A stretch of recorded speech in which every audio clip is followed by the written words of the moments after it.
ಇವತ್ತು ಭಾಳ ವಿಶೇಷವಾಗಿರ್ತಕ್ಕಂಥದ್ದು ಹಣೆ ಬರಹನ ಬದಲಾಯಿಸೋಕ್ಕಾಗೋದಿಲ್ಲ ಅನ್ನೋ ಒಂದು ವಿಚಾರ. ಖಂಡಿತ ಹೌದು, ಹಣೆ ಬರಹನ ಯಾರು ಕೂಡ ಬದಲಾಯಿಸೋಕ್ಕಾಗಲ್ಲ.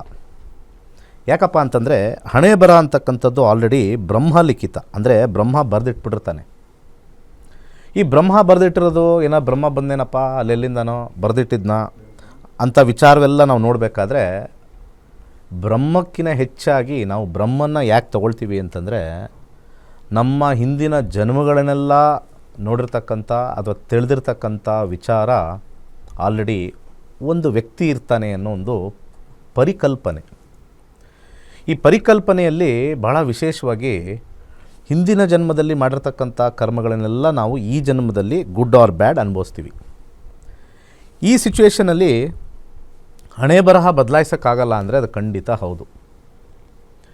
ಈಗ ನಾವು ಯಾರ್ದೋ ಒಬ್ಬರು ನೋಡ್ತೀವಿ ಹಣೆ ಬರಹನ, ಅವರು ಒಂದು ದೊಡ್ಡ ಬಿಸ್ನೆಸ್ ಮ್ಯಾನ್ ಆಗಿದ್ದಾರೆ, ನೀವು ಅವರು ಒಟ್ಟಿಗೆ ಓದಿರೋದು, ಆದರೆ ನೀವು ರ್ಯಾಂಕ್ ಬರ್ತಾಯಿದ್ರಿ, ಅವರು ಸಾಧಾರಣವಾಗಿ 40-50% ತೆಗಿತಾಯಿದ್ರು.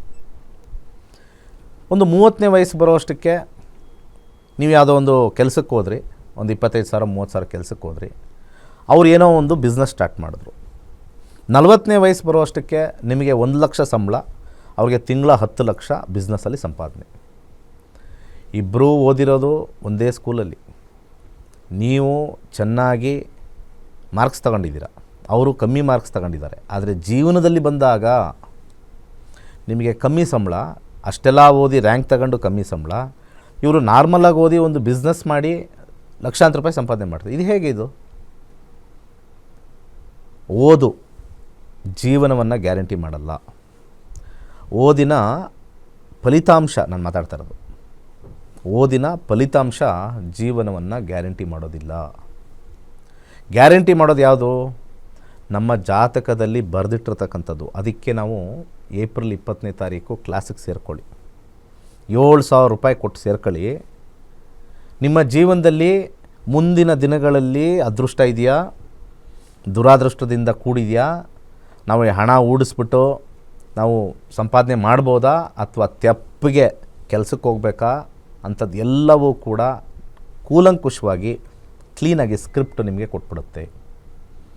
ನಾನಾದರೂ ಅಷ್ಟೇ, ಯಾರಾದರೂ ಅಷ್ಟೇ. ಯಾಕೆ ಅಂದರೆ ಹಣೆ ಬರಹನ ಬದಲಾಯಿಸೋಕ್ಕಾಗೋದಿಲ್ಲ ಅಂತ ನಾವು ಆಲ್ರೆಡಿ ಮುಂಚೆನೇ ಹೇಳಿದ್ದು ವಿಚಾರ ಬರ್ತೀನಿ. ಒಬ್ಬರ ಜಾತಕದಲ್ಲಿ ವಿದ್ಯೆ ಇಲ್ಲ ಅಂತಂತಂದರೆ ನೀವು ಏನು ಪೂಜೆ ಮಾಡಿಸಿ ಏನು ಮಾಡಿಸಿದ್ರು ಅಲ್ಲೂ 3ನೇ ಮನೆ ಬಂದಾಗ, 6ನೇ ಮನೆ ಬಂದಾಗ, 8ನೇ ಮನೆ ಬಂದಾಗ ಎಂಥದ್ದಾದರೂ ಕೂಡ ಅವರು 10th ಬಿಟ್ಬಿಡ್ತಾರೆ, 8th ಬಿಟ್ಬಿಡ್ತಾರೆ, ಸೆಕೆಂಡ್ PUC ಫಸ್ಟ್ PUCಲೇ ಬಿಟ್ಬಿಡ್ತಾರೆ. ಕೆಲವರು ಡಿಗ್ರಿಗೆ ಫಸ್ಟ್ ಇಯರ್ಗೆ ಹೋಗ್ಬಿಟ್ಟು ನಾನು ಓದೋದೇ ಇಲ್ಲ ಅಂತ ಬಿಟ್ಬಿಡ್ತಾರೆ.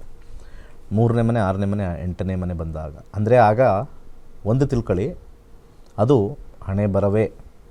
ಹಣೆ ಬರಹ ಅಂತ ಕರೀದಿರಲ್ಲ, ಆ ಬರಹವೇ ಜಾತಕ, ಆ ಬರಹವೇ ಜ್ಯೋತಿಷ್ಯ ಅಂತ ನಾನು ಹೇಳೋಕ್ಕೆ ಇಷ್ಟಪಡ್ತೀನಿ. ಹಾಗೆ ಫಾರ್ ಎಕ್ಸಾಂಪಲ್ ಈಗ ನಾನು ಜಾಬಲ್ಲಿದ್ದೀನಿ, ಫುಲ್ ಪ್ರೆಷರು. ತುಂಬ ಜನ ಹೇಳ್ತಾರೆ ಕೆಲಸ ಬಿಟ್ಬಿಡ್ಲಾ, ಪ್ರೆಷರಲ್ಲಿದ್ದೀನಿ, ಕೆಲಸ ಬಿಟ್ಬಿಡ್ಲಾ, ಪ್ರೆಷರ್ ಇದ್ದೀನಿ ಅಂತ. ಪ್ರೆಷರ್ ಇರೋ ಟೈಮಲ್ಲಿ ನಿಮಗೆ 5ನೇ ಮನೆ, 8ನೇ ಮನೆ, 12ನೇ ಮನೆ ನಡೀತಾ ಇರುತ್ತೆ. ಅದೇನಾದ್ರು ಬಿಟ್ಟರೆ ಆ ಸಮಯದಲ್ಲಿ ಮತ್ತೆ ಇನ್ನೊಂದು ಹುಡುಕಕ್ಕೆ ಹೋದಾಗ 5, 8, 12 ಸಾಕಷ್ಟು ತಿಂಗಳುಗಳು ನಡೆದಾಗ ನೀವು 6 ತಿಂಗಳಾದರೂ ಕೆಲಸ ಸಿಗೋಲ್ಲ.